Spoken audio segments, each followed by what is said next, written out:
And we're coming to you live for the Built Ford Tough Studio. Boomer Esiason, Greg Giannotti. It's Boomer and Gio on the Fan. Simulcast across the country on CBS Sports Network and wherever you are in the free Odyssey app. Good Wednesday morning. Just a couple of days away from Boomer and Gio live. And I said yesterday to my wife, I got no use now for Wednesday and Thursday because I'm just focused on Friday. And then I said, you know what? I got to go back to that every day is a gift thing. You know, every day you wake up, it's a gift. Every day we get to come in here and talk sports is a gift. And this is another one of those gifts today. So now I do have a use for Wednesday and Thursday as we ramp up to Friday and Boomer and Gio Live. And we got a ton of stuff to get into, especially in the NFL. Of course, the Tommy DeVito train will continue with that. But a big report out of Boston. It's been talked about for a very long time, and it started with you. You were the first one to bring this up to me, that Bill Belichick and the Patriots being done, and maybe he goes to a place where Caleb Williams could be. And Tom Curran up in Boston, who's covered the Patriots and Boston sports for many, many years, says that the decision was made when the Patriots lost to the Colts in Germany that Bill Belichick was no longer going to be the head coach of the Patriots, and it feels like it is over. One of the great runs in the history of the NFL over at the end of the year. Good morning, Boomer. How are you? Yeah, good morning, Jay. I saw the same report, and I would say that Tom Curran is a very legitimate. He covers much like Rich Cimini would cover the Jets, or Mark Cannizzaro covers the Jets, or Costello covers the Jets, or any of these guys that are on the beat. They know the inner workings of these organizations. They know these people personally, especially when somebody's at a place for 20 years. They develop relationships with everybody, the owner, covering Super Bowls, playoffs, Tom Brady. You can't even imagine just the amount of things that have gone through that building for 20 years with Bill Belichick. And when I brought it to you, I think it was after, and I'm trying to remember when it was, but I think it was after their loss to the Washington Commanders. And that was right before this game that went out to London. And then they lost the game to London, to the Colts in London. And that's when Curran then started to feel the same thing within the building. I don't necessarily know that we have the same group of people we're talking to, but I do feel like he is legit, and it just confirms what I thought and many other people have thought around what's happening over the last 3 years up in New England. Yes, and when Bill Belichick is available, and we're assuming that he's going to be after this report, there's still going to be many teams, as bad as it's been without Tom Brady, there's still going to be many teams that are going to make a run after him and pay him a ton of money. He's going to want to coach. Maybe there's a chance he takes a year off. I doubt it. He's going to want to coach somewhere. He's going to get paid. There's owners out there that are desperate, and they're going to bring him in. And there's also owners out there that have great quarterbacks that they could pair Bill Belichick with, like the L.A. Chargers, where it's going to seem like a perfect fit. So I know that Tom Brady left and won a Super Bowl with the Tampa Bay Buccaneers. And I know that Bill Belichick, after Tom Brady left, has watched his Patriot team crumble in front of him. But that does not mean that this guy is not going to be the biggest offseason acquisition for a particular franchise. I still think he's the greatest coach I've ever seen, and he's going to go bring another team to the playoffs somewhere and maybe even a Super Bowl. I would just say that their defense is great. I mean, he hasn't lost his fastball when it comes to defense. They've lost their way offensively. That has been the big problem, from Cam Newton to Mac Jones to Bailey Zappi. You have to remember, these are three players that maybe Cam at one point in time was an MVP in the NFL, was a great player, was a great athlete, but his skills and his physical attributes really started to dwindle later on in his career. One of the reasons why nobody's ever asked him to come back. Everybody saw it. They saw the arm strength and everything dwindling on, and that happens to all of us. I mean, it's not exclusive for Cam Newton, but none of the three guys that they have tried to replace Tom Brady with is Tom Brady. Nobody's Tom Brady. Nobody's the uber competitive, psychotic maniac that Tom Brady is when you play quarterback, and he took it to a whole nother level. I've often told you that Peyton Manning took it to one level, and then Tom Brady took it to a completely another level. And very few players in this league have been able to ever get to that level. I think Ray Lewis is one that got to that level. Ronnie Lott was one that got to that level. Jerry Rice was one to get to that level. I mean, it's a very small group of superstar players that have applied, everything that they possibly could in their life to bring out the best of them on the field. And on top of that, they had the God-given ability to be able to do that. So the replacements have not been very good for Tom Brady up there. If you told me that now the question is it going to be a split amicably and just let Bill go on his merry way and pick whatever team he'd like to go to? Is it going to be a trade to protect the Patriots, much like when the Patriots traded Bill Parcells, I believe it was, or Curtis Martin? Mm-hmm. That whole kind of thing, all that kind of mess that went on back then. And on top of that, now if Bill Belichick is available, which we all believe he will be, if I am sitting in a head coach's chair right now, I'd be very, very worried about my long-term job security with him being available. And I could probably think on my hand maybe about 10 coaches that I think would be totally safe, that nothing would happen. I would think about 20 to 22 coaches would have to be worried about, an owner getting very impatient and going after Bill Belichick and offering him a lot of money. Well, one thing's for sure, the way the Giants have played the last few weeks and this Tommy DeVito revelation and Brian Daboll getting credit for an undrafted rookie free agent winning 3 games in a row, it's not going to be here. It's not going to be here. We had some callers call up and say, Bill Belichick, John Mara, if this thing falls apart like Joe Judge, do you think that he would come to the Giants? He loves the Giants. Not going to be here. Brian Daboll is going to be the head coach next year, and obviously the Jets situation, we know it's not going to be the Jets. Bill Belichick hates the Jets, and Aaron Rodgers would probably never play for Bill Belichick, so he's not coming here. Where could he go? Washington, the Chargers, the Bears. Those are the 3 places I think that would be at the top of the list for Bill Belichick. I don't think it's a great situation, but I do know that there's an owner that's probably willing to spend all sorts of money on bringing somebody like Bill Belichick in, but that would be the Carolina Panthers. But I would also think that, wherever he goes, you got to think of the front office. And you got to think, is he going to just go and coach? And is he going to be able to work with somebody who's making the player, personnel decisions? Or is he going somewhere where whoever the owner is going to give him what he has up in New England?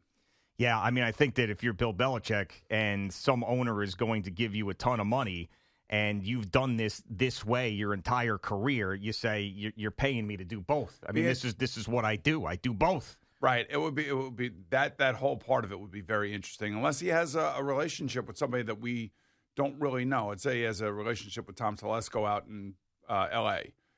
He may be good with that. They have a good roster. They've made good picks. They just haven't lived up to expectations. And he may be saying, hey, look, I don't want to have the headache of doing all of that. And I also, the other aspect of this for a lot of these coaches, it's nepotism. He has his 2 boys working with him. Yep. He wants to, continue to work with them. He wants to continue to give them a future, and he wants to continue to be able to allow them to grow as coaches and get into, the retirement, pool of money that is there for the coaches when they reach a certain amount of years in the league. So I think that that's another important part of it. I know it would be for me. If it were me and I was going through all of this stuff, I'd want to protect my family. I'd want to make sure that, whatever decision I make, I'm going to be able to make sure that I land with them wherever it is. And he probably, I don't know, maybe he's already talking to Josh McDaniel about reuniting again. Well, they have to. And that would be, if I were an owner of a team and I were hiring Bill Belichick, I would say Josh McDaniels has to be with you. Now, I know that we look at Josh McDaniels as a total failure as a head coach, but if you look at Bill Belichick and Josh McDaniels together, that's when they had the most success offensively. And think about it. Mac Jones could have been the offensive rookie of the year for the Patriots. They go to the playoffs, for crying out loud, when Josh McDaniels was the offensive coordinator. Then everything else fell apart. So that would be, you guys got to team up again. And I don't know where Bill O'Brien goes. I don't know if he stays on the staff, whatever, but those guys have to team up again. And I think immediately, if that is the Chargers, it ends up being the Chargers. You got McDaniels and Belichick and Herbert, who is now unfortunately out for the rest of the year with that finger injury. Then finally you take that team seriously. Or you go to the Bears and you take a legacy franchise and you draft number 1. That too. And you draft number 1 with Caleb Williams, or you go to Washington because of your ties to the Naval Academy and being in that area.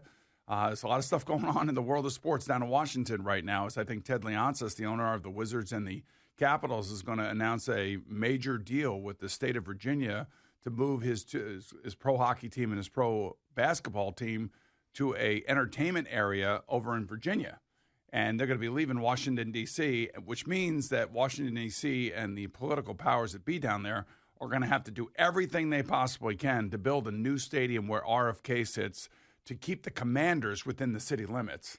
And so the benefactor of maybe Leonsis leaving, which I think is going to happen, I think that ship has sailed. And I think anything that you hear out of the politicians in Washington, D.C. is all about covering their ass right now.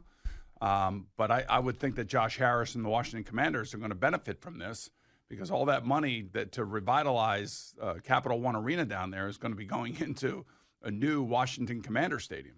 Yeah, but that doesn't seem like a situation where Bill Belichick would love to go there. I mean, the team right now needs a lot of work. They don't have a quarterback. You just mentioned all of that stuff. It doesn't seem very stable at this point in his life. You know? I know one thing. And I'm just thinking from the business side of things. You know, I'm always thinking like, okay, sure. what do these owners know? I know if you are the Bears and they're playing well right now, and Justin Fields is trying to make a name for himself and trying to hang on to that job out there, and I give him all the credit in the world for busting his ass and not giving up and playing hard and upsetting the Lions last week.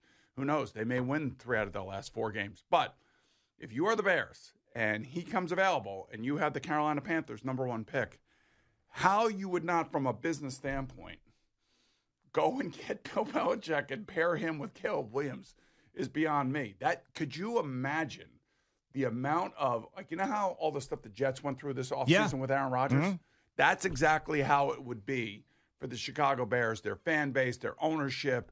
They're fighting for a new stadium, by the way. They want to get out of Soldier Field. They want to move up into the suburbs of northern Chicago. That's one of the reasons why they hired Kevin Warren, to see if he can get that politically done.